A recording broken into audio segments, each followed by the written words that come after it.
자, 마지막으로 이제 사진 작가는 그러면은 뭘 해서 돈을 버느냐 이러면 일단 사진 작가인 같은 경우에는 이렇게 크게 분류를 해보자면은 직접 판매, 그러니까 사진을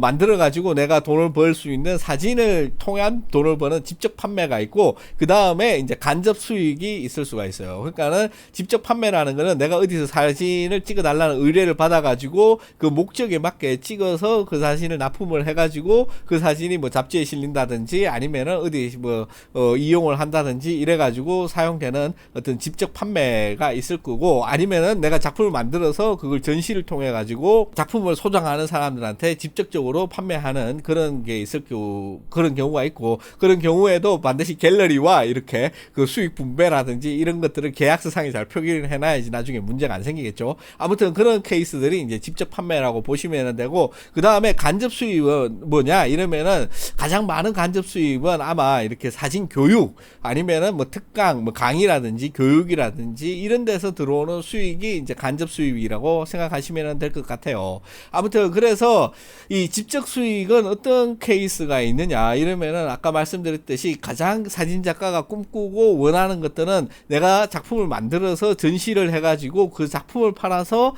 먹고 살고 다음 작품을 할 수 있는 작품 활동비로 쓸 수 있는 정도의 판매가 되는 그런 정도의 작가가 되려고 하는 것들이 다들 꿈입니다. 그런데 현실은 어떠냐? 항상 아시다시피 현실은 시궁창이죠. 제가 뭐 작품을, 그러니까는, 뭐 작품이 얼마나 뛰어나냐, 뭐 이런 거는 다 집어치우고, 그러니까는 작품을 잘 파느냐, 못 파냐, 이런 걸 봤을 때, 주변에 이렇게 회화하는 작가들이나 아니면 사진 작가들이나 이렇게 잘 들어보면은, 제가 작품을 팔기는 잘 팔아요. 잘 파는데, 왜냐하면 여러분들이 많이 사주셔서 정말, 감사드리는데, 아무튼, 그렇게 하지만은 제 목표는 뭐냐, 이러면은 이 작품을 모두 판매해가지고, 전시에 소요되는 모든 경비가 충당이 돼서 제로가 된다 이러면은 저는 아주 해피합니다. 그 정도가 제 목표인데, 그 목표를 전시 때마다 100% 달성할 수 있느냐, 그렇진 않아요. 달성할 때도 있고 못할 때도 있는 그런 것들이 많기 때문에 항상 거기에서 이제 살떨리는 그런 케이스죠. 이게 만약에 전시를 그냥 평생 뭐 한두 번만 한다 이러면은 뭐 내가 돈 좀 써가지고 해주지 뭐 이렇게 할 수가 있겠지만은, 매년 이렇게 전시를 하면은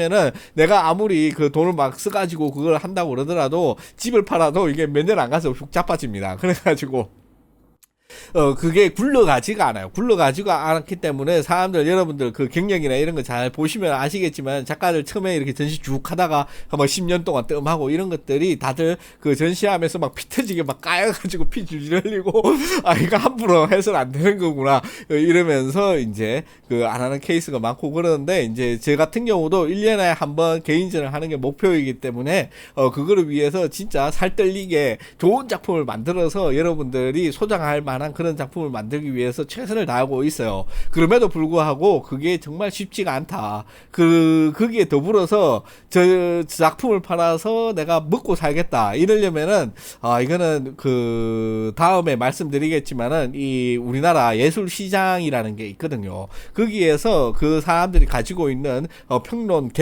평론가라든지 아니면 갤러리 그리고 작가라는 이 카르텔을 들어가지 않는 이상 그거는 거의 불가능하다고 보시면 돼요. 그거는 뭐 나중에 뭐 말씀드리겠습니다. 아무튼 그래서 진짜 전시를 해가지고 먹고 사는 작가는 이제 국내에서 보기 굉장히 힘들다. 만약에 해외 시장이다, 뭐 소도비 경매에 나간다 이러면은 그 정도 레벨이 된다 이러면은 가능할 수도 있어요. 그 마켓 자체도 워낙에 크고 그게 이제 전 세계로 판매되기 때문에 가능하고, 두 번째 가능한 시장은 어디 있느냐 이러면 중국에 있어요. 지금은 중국 시장이 그 예술계에서 그 뉴욕이 일바라고 치면은 지금 베이징이라든지 상하이가 이바라고 보시면 됩니다. 그래서 중국 작가들 중에서는 이제 작품 팔아가지고 먹고 사는 사람들 꽤 많이 있어요. 많이 있는데, 국내 시장 같은 경우에 인구 규모라든지 우리나라 예술계에서 이 사진이 차지하는 이 포지션, 이 레벨이 워낙 낮기 때문에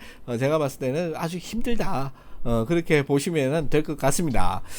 그리고 나서 이제 그러면은 사진 작가들 다 굶어 죽냐, 어떻게 먹고 사냐 이러면은 이제 간간히 떨어지는 이제 그런 어떤 사진 의뢰 이런 게 있거든요. 그러니까는 뭐 광고 사진계나 뭐 이런 데서 이제 자기네들이 항상 일 주는데 말고 뭔가 이렇게 색다른 어떤 작가적인 의식을 가진 이런 사람들하고 콜라보를 진행하겠다. 혹은 뭐 잡지사나 뭐 이런 데서 큰 마음 먹고 이번에 이번에 우리 취재 가는데 사진 작가를 동원시켜야 되겠다. 이럴 경우에 거기에서 간택을 받아야 되는 거예요. 거기에서 이제 간택을 받아가지고 전화가 와서 이번에 무슨 작업이 있는데 뭐 함께 하시겠습니까? 예, 뭐 이러면서 근데 얼마 줄 거예요? 이러면은 거기서 네, 그거 다시 생각해보고 연락드릴게요. 이러고 전화 다시 안 합니다. 주는 대로 그냥 입국 닫고 그냥 주는 대로 감사합니다 이러고 받는다고 생각을 하시면 되는데 돈을 그렇게 많이 주진 않아요.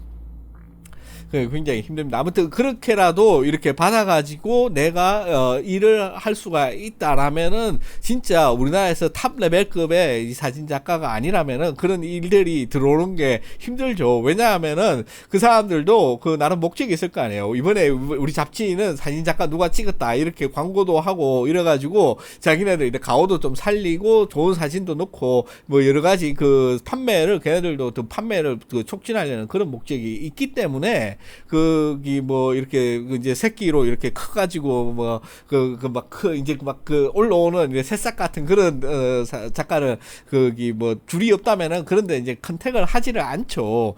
이미 금옥으로 자라가지고 이게 완전히 이제 장성한 그런 작가들한테 이제 그것도 거기에서 엄청나게 많은 이제 숲속에서 나무 하나 찍는 것처럼 그렇게 간택을 받아야 되기 때문에 그런 일을 받았을 때 일어나는 어떤 가불관계가 있지만은 거기에서 처신을 굉장히 잘해가지고 이런 일이 그런 업계에 나 이름이 이제 이 사람하고 일했더니 힘들다 이런 소문이 나면은 그 뒤로는 이제 그런 거 다시는 없습니다. 그렇기 때문에 아주 잘해야지 되고 신경도 많이 써야 돼서 처음 일하면은 돈은 쥐꼬리만큼 주지만은 이렇게 일은 막 한 100만 개 시킨다 막 이런 기분이 팍팍 들지만은 그걸 꿋꿋하게 버티고 더욱 그런 양분을 지금 막 사막에 피어난 오동나무라고 생각하시면 됩니다. 아무튼 그렇게 한 방울의 물이라도 이렇게 쭉쭉 빨아가지고 태양빛을 받아서 옆에 있는 나무보다 키가 조금 더 커야지 햇빛을 다 받잖아요. 그게 아니라 옆에 나무보다 키가 작으면은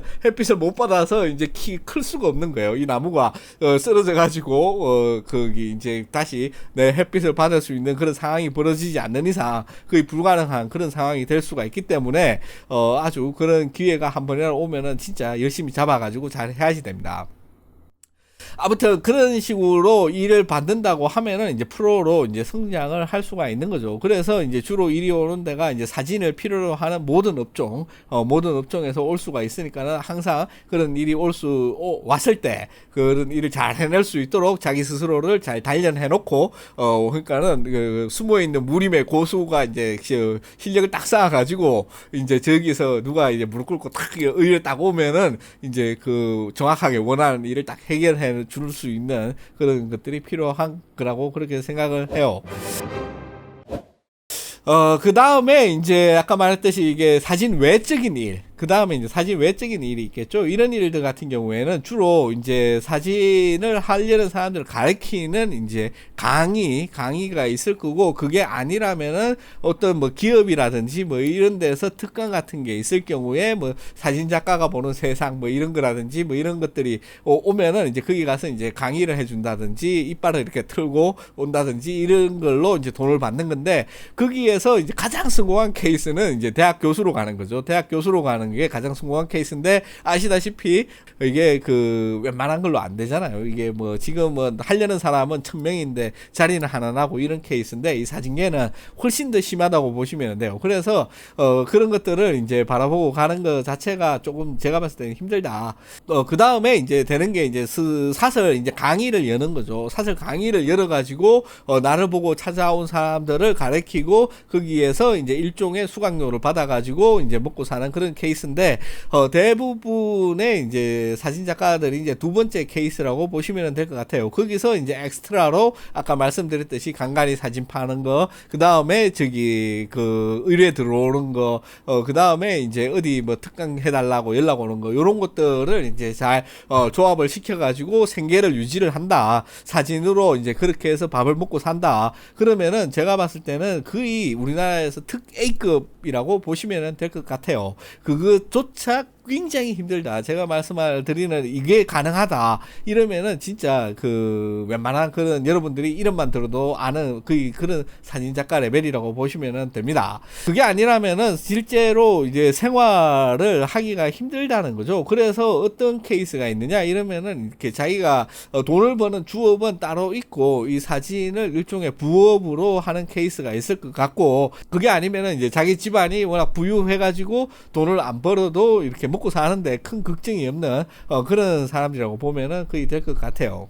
그리고 뭐 말이 나왔으니까 하는 말이지만은 이 사진계에서도 돈 많은 어떤 그런 유명인들이 이런 그 사진을 취미를 갖고 혹은 작가가 되려고 하는 사람들도 꽤 있습니다. 그 중에서 몇 년 전에 가장 유명했던 사람이 이 그 세월호 실소유주라고 했던 아해라는 사람이 있죠.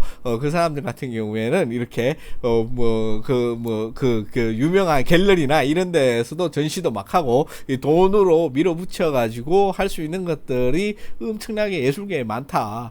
그게 이제 그 사람이 그 문제를 크게 일으켜가지고 드러났기 때문에 이게 우리가 알 수가 있는 거지, 그렇지 않을 경우에는 일반인이 잘 모른다 이러는 거죠.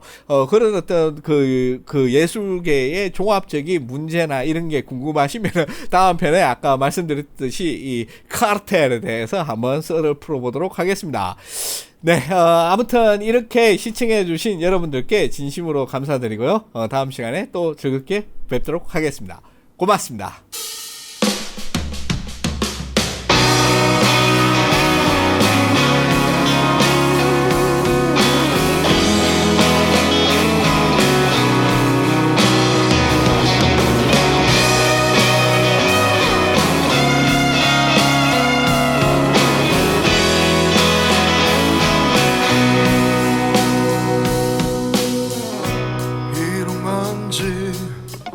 쌓이는 사진 속에 있어도 괜찮아. 그 먼지를 털어내지 않아도 돼. 무거운 등짐은 짊어지며 나는 생각해.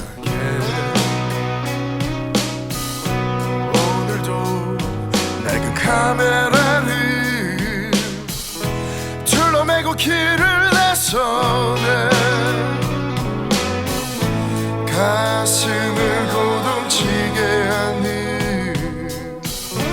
날카로운 셔터 소리. 언젠가는 사진 속의 무언가가 너에게 들려줄 거야. 그건 세상으로부터 오려는 한 조각 이야기. 그건 세상으로부터 들려온 내 안의 세계.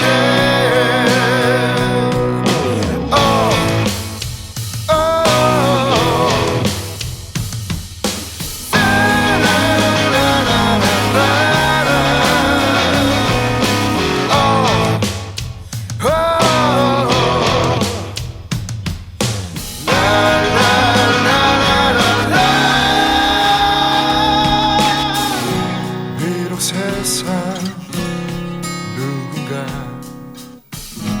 인정받지 못한다 해도 그곳에 짙푸르게 박혀 빛나는 별을 생각해. 내 길을 가고 있는 것뿐이야. 그 목소리를 들어봐. 언젠가는 사진 속의 누군가가 너에게 보여줄 거야. 그건 세상으로부터 오려낸 한 조각 이야기. 그건 세상으로부터